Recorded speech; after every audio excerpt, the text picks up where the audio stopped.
Kemudian terkait dengan prodrugnya yaitu carbimasol, penyesuaiannya di sini kalau dari carbimasol akan di-switch ke metimasol, perlu penyesuaian di mana dosis metimasol lebih kecil daripada carbimasol. Ya, mungkin sedikit. Maaf, Ibu Lisa, waktunya sudah habis. Oke, Silakan mungkin bisa tambahan dipercepat ya. Ya, 1 menit lagi. Nah, terkait dengan keamanan pengobatan hipertiroid pada kehamilan dan laktasi, di sini pada trimester yang pertama PTU lebih aman, akan tetapi pada trimester kedua dan ketiga perlu dipertimbangkan bahwa PTU ini memberikan efek hepatotoksik yang harus diperhatikan dibandingkan dengan thiamasol. Jadi pilihan pada trimester pertama adalah pada PTU, sedangkan pemeliharaannya adalah pada metimasol.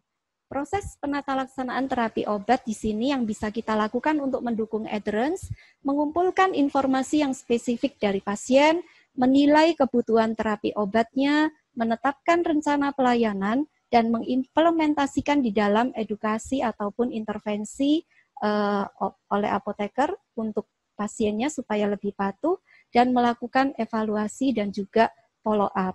Ya, nah penggalian informasi di sini khususnya adalah pada pemahaman, penilaian kebutuhan terapi obat berdasarkan pengalaman pasien, menetapkan rencana pelayanan supaya terbangun sikap yang positif, dan juga mendukung partisipasi pasien di dalam pengobatan dan pengambilan keputusan, maka adherence itu akan bisa dilakukan, akan bisa terwujud oleh pasien di dalam pengobatannya yang sifatnya terutama untuk penyakit kronis sifatnya adalah jangka panjang. Ya, apalagi kondisi saat ini di tengah pandemi sangat dibutuhkan kita bisa melakukan penyesuaian terhadap intervensi yang bisa diberikan oleh seorang apoteker kepada pasien. Ya, kita bisa menggunakan alat-alat bantu, IT, dan juga ikut berdiskusi dengan sejawat dokter, terutama di dalam memilihkan dan di dalam pertimbangan ya terkait dengan ketersediaan obat maupun dosisnya. Nah, sedikit mungkin mencermati apa yang menjadi perilaku pasien. Begitu pasien merasakan kurang nyaman, maka apoteker perlu melakukan assessment.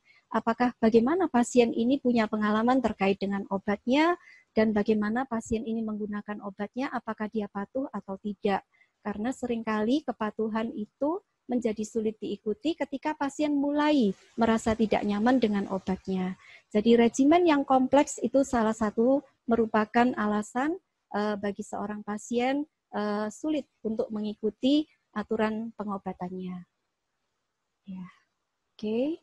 Mungkin demikian yang bisa saya sampaikan, bahwa adherence itu merupakan peran dari apoteker dan ada banyak instrumen yang bisa kita gunakan untuk menilai kepatuhan dari pasien. Ya, demikian. Terima kasih. Mudah-mudahan bermanfaat terkait dengan peran apoteker dan bagaimana apoteker bisa mengupayakan kepatuhan dari pasien.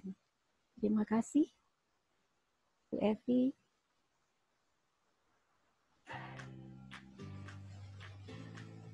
Gangguan tiroid dapat mempengaruhi semua tahapan siklus kehidupan manusia, menimbulkan berbagai gangguan seperti pada bayi baru lahir, anak-anak, dewasa, sampai lansia. Mempengaruhi kesuburan dan kehamilan, menimbulkan masalah pada ibu yang baru melahirkan, dan gangguan kesehatan lainnya. Temukan informasi lengkap dan terupdate mengenai gangguan tiroid di website www.tanyatiroid.com. Waspadalah, gangguan tiroid dapat terjadi pada siapa saja. Segeralah periksa gejalanya dengan mengklik atau scan QR barcode berikut.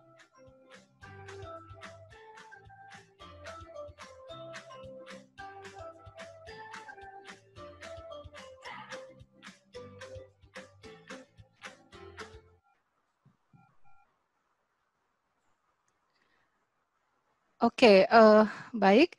menarik dan sangat bermanfaat informasinya Ibu Lisa. Saya sangat tertarik dengan statement yang menyatakan bahwa kepatuhan adalah endpoint ya. Jadi kepatuhan sangat mempengaruhi atau memberikan hasil treatment yang optimal, dan memang kadang-kadang statement kepatuhan dan ketaatan itu suka mix up ya. Jadi orang suka bilang compliance dan adherence gitu, dan saya rasa itu harusnya saling komplement, karena kalau kita bicara compliance atau kepatuhan itu seharusnya adalah orang itu minum obat secara teratur, tidak tidak dosisnya tepat gitu ya. Lalu kalau kita bicara kepatuhan atau adherence itu adalah sebenarnya pada saat obatnya habis, harus dibeli lagi, harus dipakai secara teratur, tidak stop begitu kondisi tidak baik baru minum obat lagi. Jadi menarik, mungkin nanti kita akan masuk ke tahap diskusi untuk membahas mengenai kepatuhan, adherence dan juga compliance ya. Baik, tadi juga ada informasi menarik ya dari iklan yang lewat barusan. Jadi seperti yang disampaikan oleh para narasumber, gangguan tiroid itu dapat mempengaruhi semua tahapan siklus kehidupan manusia. Oleh karena itu, kami menyarankan para sejawat untuk segera dan rajin-rajin mencari informasi yang update dan juga untuk mengetahui gejala dan treatment yang tepat. Salah satu adalah tadi kalau kita lihat, kita bisa masuk ke website www.tanyatiroid.com, dan kita juga bisa periksa gejalanya di bit.ly/gejala tiroid. Baik, narasumber selanjutnya adalah apoteker Dr. Anda Reni Septini, akan berbicara mengenai prosedur kredensialing dan penetapan kewenangan klinis. Beliau adalah apoteker Universitas Indonesia tahun 1992, Magister Manajemen Administrasi Rumah Sakit tahun 2010 di Universitas Indonesia. Saat ini beliau adalah penanggung jawab aseptic dispensing tahun 2011 sampai dengan sekarang. Penanggung jawab pelaksanaan layanan instalasi farmasi rumah sakit RSPAD Gatot Subroto tahun 2014 sampai sekarang. Apoteker Madya instalasi farmasi RSPAD Gatot Subroto, kemudian surveyor dari Komisi Akreditasi Rumah Sakit. Organisasi yang diikuti oleh beliau adalah Himpunan Seminat Farmasi Rumah Sakit dari tahun 2015 sampai 2020, Ketua Bidang Optimalisasi Apoteker PDIAI DKI Jakarta sampai tahun 2022, anggota Kompartemen Manop Persi tahun 2019 sampai tahun 2023.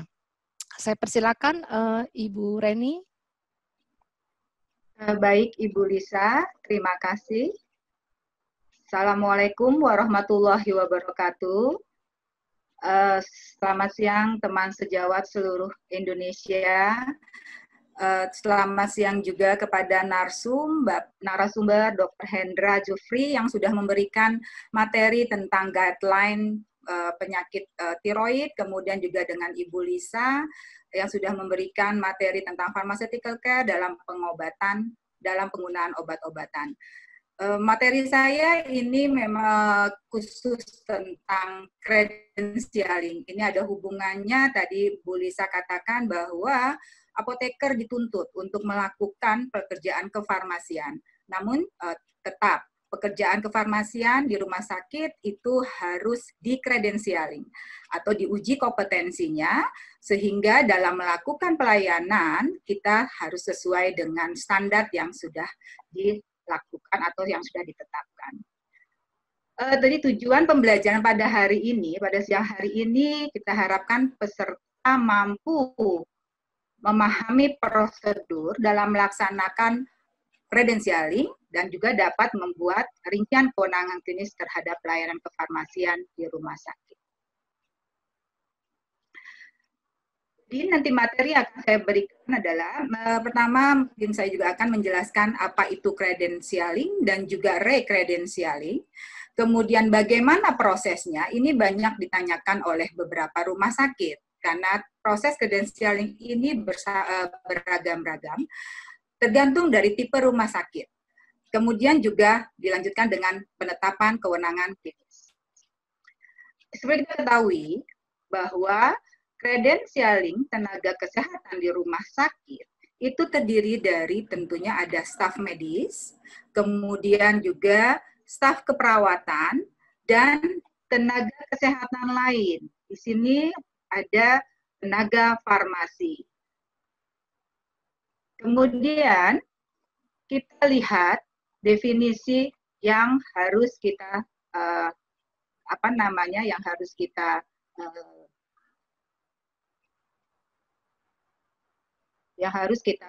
laksanakan. Pertama adalah bahwa setiap tenaga farmasi yang bekerja di rumah sakit harus dilakukan atau harus memiliki surat penugasan kerja klinik atau SPKK dengan tentunya rencana atau rincian kewenangan klinis di rumah sakit tersebut yang dikeluarkan oleh kepala atau direktur rumah sakit. Yang kita ketahui bahwa tenaga kefarmasian di rumah sakit terdiri dari apoteker dan tenaga teknis kefarmasian, pegawai rumah sakit tentu yang pegawai ASN atau aparatur sipil negara, tentu juga ada apoteker atau tenaga teknis kefarmasian yang kontrak kerja. Ini wajib dilakukan credentialing, karena untuk memastikan apakah tenaga kefarmasian ini kompeten dalam melakukan kewenangan klinisnya. Sebelumnya saya akan memberikan definisi apa itu kredensial. Kredensial itu adalah proses evaluasi terhadap tenaga kefarmasian untuk menentukan kelayakan diberikan kewenangan klinis atau clinical privilege. Tentu bisa dibuktikan tertulis dari sertifikasi, ya, ada sertifikasi kompetensi yang dikeluarkan oleh IAI, kemudian pendidikan, ya, apoteker, kemudian ijazah apoteker, kemudian pelatihan-pelatihan sudah diikuti, kemudian pengalaman atau kualifikasi lainnya. Ini adalah definisi ini saya ambil dari Joint Commission Akreditasi tahun 2017. Kemudian, apa sih sebenarnya proses credentialing itu? Jadi proses credentialing itu adalah proses evaluasi suatu rumah sakit terhadap seorang profesional pemberi asuhan atau PPA untuk menentukan apakah yang bersangkutan layak enggak untuk diberikan penugasan klinis dan kewenangan klinis untuk menjalankan atau asuhan tindakan medis tertentu di dalam lingkungan rumah sakit tersebut pada periode tertentu. Karena credentialing ini atau kewenangan klinis ini periodenya adalah 3 tahun. Setelah itu akan dilakukan namanya proses re-credentialing. Jadi proses credentialing itu kita harus melakukan evaluasi dengan melihat latar belakang dari personil atau tenaga kefarmasian tersebut, pendidikan dan latihannya. Rumah sakit perlu memberikan atau meminta verifikasi ke sumber primer. Contoh misalnya suatu tenaga kefarmasian lulusan dari suatu universitas A. Rumah sakit bersurat kepada universitas tersebut, kemudian meminta verifikasi apakah nama yang bersangkutan memang alumni dari universitas tersebut. Kemudian bisa juga dari riwayat pekerjaan. Evaluasi riwayat pekerjaan bila suatu tenaga farmasi yang dipekerjakan di suatu rumah sakit, mungkin sebelumnya punya riwayat bekerja di suatu rumah sakit lain, kita perlu juga melakukan verifikasi. Kemudian juga rekomendasi yang perlu dievaluasi, rekomendasi atau referensi, dan juga atau lisensi yang berlaku, ya, atau juga kemampuan untuk melakukan pelayanan atau kewenangan yang dimintakan. Karena credentialing ini, personil atau tenaga kefarmasian menilai dirinya, apakah saya mampu melakukan suatu pekerjaan kewenangan klinis tersebut. Kemudian, tahap-tahapannya seperti apa? Jadi ada yang namanya permohonan credentialing. Jadi permohonan credentialing itu adalah permohonan yang diajukan oleh tenaga kefarmasian kepada direktur rumah sakit, itu di bawah komite tenaga kesehatan lain atau tim credentialing untuk dilakukan proses credentialing. Jadi yang bersangkutan melakukan permohonan, tenaga kefarmasian melakukan permohonan atau mengajukan permohonan sebelum dilakukan atau dikeluarkan kewenangan klinisnya. Nah, apa itu kewenangan klinis khusus atau clinical privilege? Clinical privilege adalah kewenangan yang kewenangan khusus yang diberikan oleh rumah sakit, kepada tenaga kesehatan untuk memberikan pelayanan klinis tertentu. Kemudian kita lihat, ini dia yang katakan recredensialing. Jadi ketika suatu tenaga kefarmasian sudah diberikan kewenangan klinis, masa periode dia 3 tahun, yang bersangkutan harus melakukan recredensialing, yaitu proses reevaluasi terhadap kefarmasian yang telah diberikan atau yang telah dimiliki kewenangan klinis atau clinical privilege untuk menentukan kelayakan pemberian kewenangan klinis tersebut.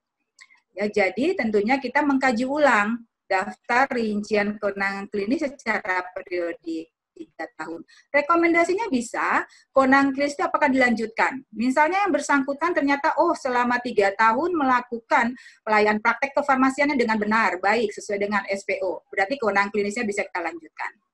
Atau bisa juga ditambah kewenangan klinisnya. Misalnya yang bersangkutan selama 3 tahun melakukan keterampilan atau melakukan pelatihan-pelatihan, contohnya misalnya melakukan dispensing sediaan steril. Bisa yang bersangkutan untuk mengajukan kewenangan klinis tersebut ditambah. Atau dikurangi bahkan. Bisa juga nanti rekomendasi itu kewenangan klinis dikurangi. Selama 3 tahun ternyata yang bersangkutan tidak bisa melakukan sesuai dengan SPO. Ya, bisa juga kewenangan klinis tersebut dibekukan bahkan. Atau diubah atau dimodifikasi, dan kewenangan klinis juga bisa diakhiri. Jika yang bersangkutan biasanya kita selama 3 tahun mungkin dimutasi atau rotasi di suatu tempat lain.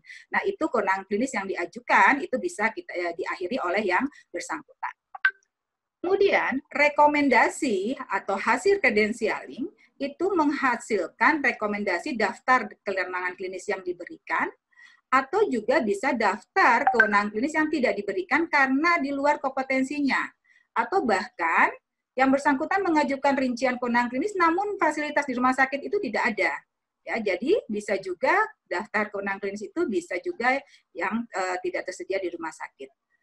Rekomendasi, sekali lagi, rekomendasi tersebut diajukan ke direktur rumah sakit dan surat penugasan klinis atau SPK itu harus ditandatangani oleh direktur atau kepala rumah sakit. Ya, jadi tuntutannya nanti ketika akreditasi, semua rekomendasi atau semua surat penugasan klinik itu ditandatangani oleh direktur atau kepala rumah sakit, bukan oleh ketua komite medik. Kemudian kita lihat lagi ya, pendampingan. Ada yang namanya pendampingan atau protoring. Ini dilakukan jika tenaga kesehatan yang ingin memulihkan kewenangan klinisnya ingin dikurangi atau ingin ditambah. Misalnya seperti tadi, selama 3 tahun dia melakukan pelatihan dispensing sediaan steril. Nah, kemudian dia ingin menambah kewenangan klinis tersebut. Tentu tim kredensialing tersebut harus melakukan pendampingan. Apakah memang yang bersangkutan ini memang kompeten tidak untuk melakukan pelayanan dispensing sediaan steril.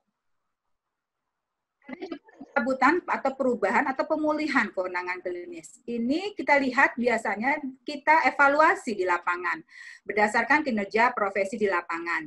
Jadi kalau SPK dapat dicabut jika tenaga kesehatan tidak kompeten ya untuk melakukan atau terhadap pekerjaan tertentu.